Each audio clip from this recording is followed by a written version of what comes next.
ये बात है 1996 की, जब चाइना के दूर दराज इलाके में आर्कियोलॉजिस्ट को एक ऐसा पिरामिड बना मिला जो असल में 1.5 लाख साल पुराना कदीम लोगों का बनाया हुआ इलेक्ट्रिक पावर प्लांट था।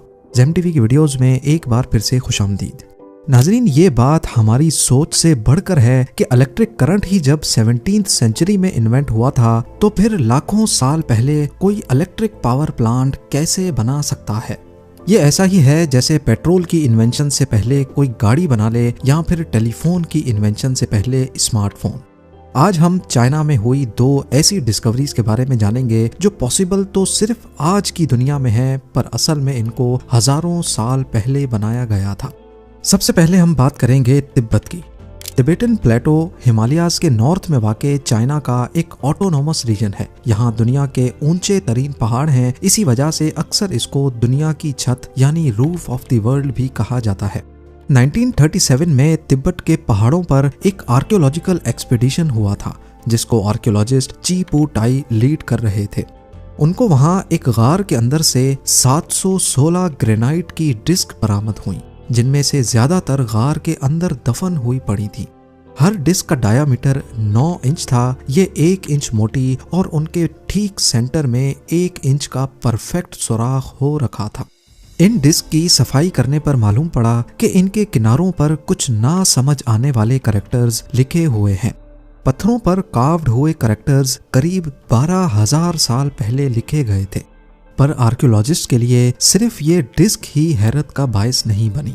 उनको गार के अंदर स्टार्स का एक एडवांस्ड मैप भी बना हुआ दिखा और कुछ छोटी साइज की कब्रें भी, जिनके अंदर इंसानों जैसे छोटे छोटे स्केलेटन्स दफन थे, पर उनके सर जरूरत से ज्यादा बड़े थे। यहाँ आखिर क्या हुआ था, ये ठीक से जानने के लिए इन 12,000 साल पुरानी डिस्क पे लिखे कैरेक्टर्स को डीकोड करना बहुत जरूरी था। 20 सालों तक मेहनत करने के बाद जब ये गुत्थी सुलझ ना सकी, तो ये पत्थर प्रोफेसर सुम ओम नोई के हवाले कर दिए गए। प्रोफेसर ने इन पर 4 साल तक रिसर्च की, टिबेटन प्लेटो में रहने वाले कबीलों से मदद मांगी और आखिरकार वो इन कैरेक्टर्स को डीकोड करने में कामयाब हो गए।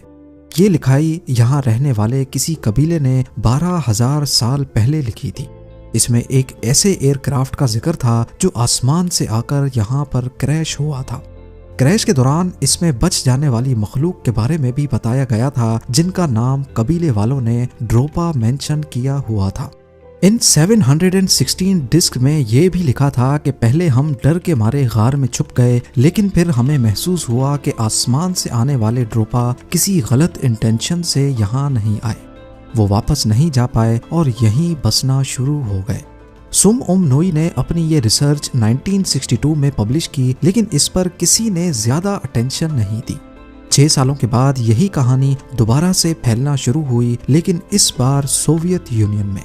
सोवियत साइंटिस्ट ने इन डिस्क पर जब रिसर्च की तो इनमें कोबाल्ट और दूसरे मेटल्स की क्वांटिटी काफी ज्यादा पाई गई, जो दुनिया में पाए जाने वाले सबसे सख्त मेटल्स हैं। ग्रेफाइट में मौजूद इन तमाम मेटल्स की वजह से डिस्क की नेचर भी काफी सख्त थी और 12,000 साल पहले इस्तेमाल होने वाले टूल्स की मदद से इन पर कार्विंग्स करना पॉसिबल नहीं था। इसके बाद इन स्टोन डिस्क को चाइना के बैम्पो म्यूजियम में रख दिया गया। 1974 में एक ऑस्ट्रेलियन इंजीनियर ने ये म्यूजियम विजिट किया तो उनको स्टोन के बारे में इंफॉर्मेशन देने से मना कर दिया गया। और फिर 1994 में 2 जर्मन साइंटिस्ट ने जब ये डिस्क देखने के लिए इस म्यूजियम को विजिट किया तो उनको बताया गया कि चाइनीज गवर्नमेंट की तरफ से इन डिस्क्स को डिस्ट्रॉय कर दिया गया है। लेकिन सबसे इम्पोर्टेंट सवाल अभी तक वही था कि 12,000 साल पहले अगर इन स्टोन्स पर लिखी गई कहानी वाकई सही से डिकोड हुई थी, तो फिर बच जाने वाले ड्रोपा का क्या हुआ। 1937 में जब इन स्टोन्स की डिस्कवरी हुई थी, उसके 1 साल के बाद यानी 1938 में तिब्बत के इस एरिया में एक सर्वे हुआ था।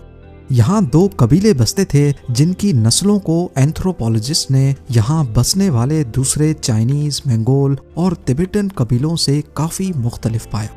इनकी स्किन येलो, सर जरूरत से बड़े और इनके जिस्म पर काफी कम बाल थे, जबकि इनका कद 3 फुट 6 इंच से लेकर मैक्सिमम 4 फुट 7 इंच रिकॉर्ड किया गया। लगभग उतना ही जितना गार के अंदर मिले स्केलेटन्स का था। तो अब सवाल उठता है कि क्या ये 12,000 साल पहले बच जाने वाले ड्रोपा की ही नस्ल तो नहीं है। आज भी एक कबीला नॉर्दर्न टिबेटन प्लेटो में रहता है जिनको ड्रोपा तो नहीं बल्कि ड्रोकपा कहा जाता है, पर इन लोगों की हाइट नॉर्मल इंसानों जैसी है। ड्रोपा स्टोन डिस्क आज दुनिया के किसी भी म्यूजियम में मौजूद नहीं है।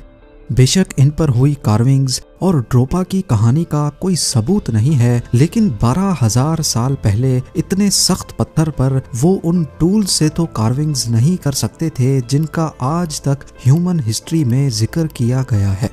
जाहिर है उनके पास कोई ऐसा टूल जरूर था जिसका हमें अंदाजा भी नहीं। अब बात करते हैं चाइना में ही की जाने वाली एक दूसरी डिस्कवरी की।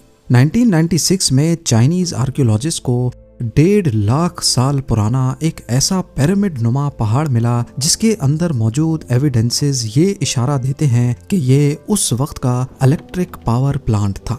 जी हाँ, चाइना की किंगहाई प्रोविंस में लेक टूसू के साउथ में माउंट बाइगोंग नामी पहाड़ है। इस पहाड़ के अंदर एक गार है जहां आर्कियोलॉजिस्ट ने ये हैरान कर देने वाली डिस्कवरी की। गार के अंदर लोहे के बहुत सारे टुकड़े मिट्टी में बिखरे हुए थे और कुछ अजीब शक्ल के पत्थर भी पड़े हुए दिखाई दिए। ना सिर्फ इतना, कहानी में ट्विस्ट तब आया जब उनको लोहे के पाइप्स नजर आए जो पहाड़ के अंदर जा रहे थे। मालूम पड़ा कि ये गार, ये केव कोई नेचुरल नहीं है बल्कि इसको किसी ने बनाया है। और ये पहाड़ भी असल में पहाड़ नहीं बल्कि एक पिरामिड है जो वक्त के साथ साथ अब अपनी ओरिजिनल हालत में नहीं रहा। शुरुआत में तो ये सारा मंजर बहुत ही कंफ्यूजिंग लग रहा था। साइंटिस्ट जितना माउंट बाइगोंग के बारे में जानने की कोशिश करते उतने ही नए सवालात का पहाड़ खड़ा हो जाता।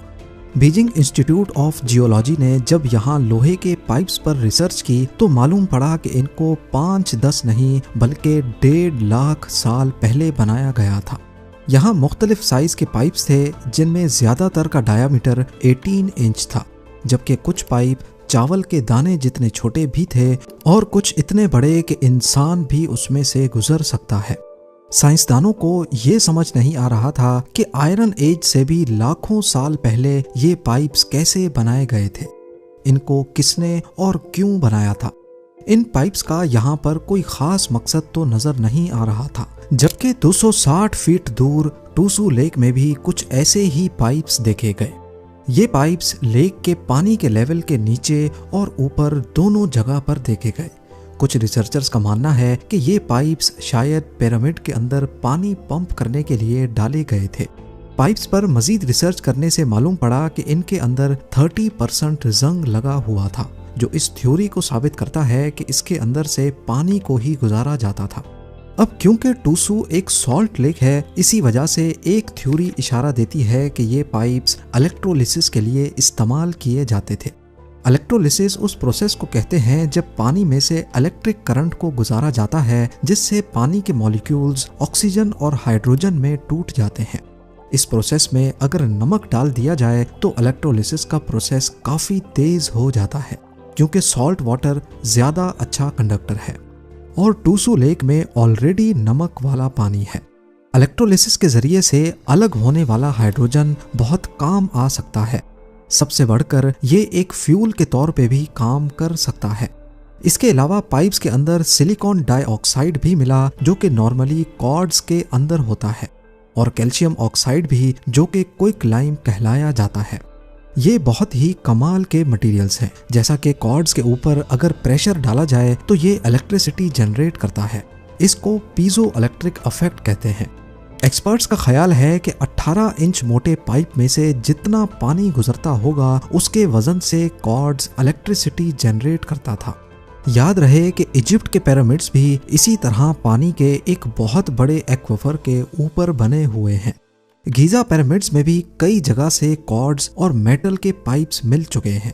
फेमस साइंटिस्ट निकोला टेस्ला ने भी इन्हीं असूलों की बुनियाद पर वार्डन क्लिफ टावर बनाया था। इस कदीम तरीके को इस्तेमाल करते हुए टेस्ला का मानना था कि वो फ्री इलेक्ट्रिसिटी जनरेट करके उसको दुनिया के किसी भी कोने में भेज सकते हैं। लेकिन जब टेस्ला अपने प्रोजेक्ट को कंप्लीट करने के बहुत करीब थे तो इन्वेस्टर्स ने उनका साथ छोड़कर ऑयल में इन्वेस्ट कर दिया। माउंट बाइगोंग के पाइप्स में जो क्विक लाइम मिला था ये बेसिकली पानी के साथ रिएक्ट करके हीट प्रोड्यूस करता है, पर जब इसमें से पानी निकाला जाए तो ये वापस अपनी ओरिजिनल हालत में आ जाता है। यानी माउंट बाइगोंग में एक इलेक्ट्रिसिटी प्लांट होने के सारे सबूत मौजूद थे। इसमें मौजूद पाइप्स पानी पंप करने के लिए, कॉर्ड्स जो कि इलेक्ट्रिसिटी बनाता था, ये इलेक्ट्रिसिटी पानी में से हाइड्रोजन और ऑक्सीजन को इलेक्ट्रोलिसिस के जरिए अलग करती थी, क्विक लाइम जो कि पानी के साथ मिलकर प्रेशर जनरेट करता था, ये प्रेशर कॉर्ड्स पर मजीद प्रेशर डालता और ज़्यादा से ज़्यादा इलेक्ट्रिसिटी पैदा हो सकती थी। इन सारी बातों से और माउंट बाइगोंग में मौजूद 1.5 लाख साल पुराने मेटल पाइप से ये अंदाज़ा लगाना मुश्किल नहीं है कि दुनिया में बहुत पहले इंसानों की जो सिविलाइजेशन बसती थी उनके तौर तरीके और उनकी इंजीनियरिंग टेक्निक्स काफ़ी एडवांस थी, जो अब इतिहास में ही कहीं खो चुकी हैं। उम्मीद है जेम टीवी की ये वीडियो भी आप लोग भरपूर लाइक और शेयर करेंगे। आप लोगों के प्यार भरे कमेंट्स का बेहद शुक्रिया। मिलते हैं अगली शानदार वीडियो में।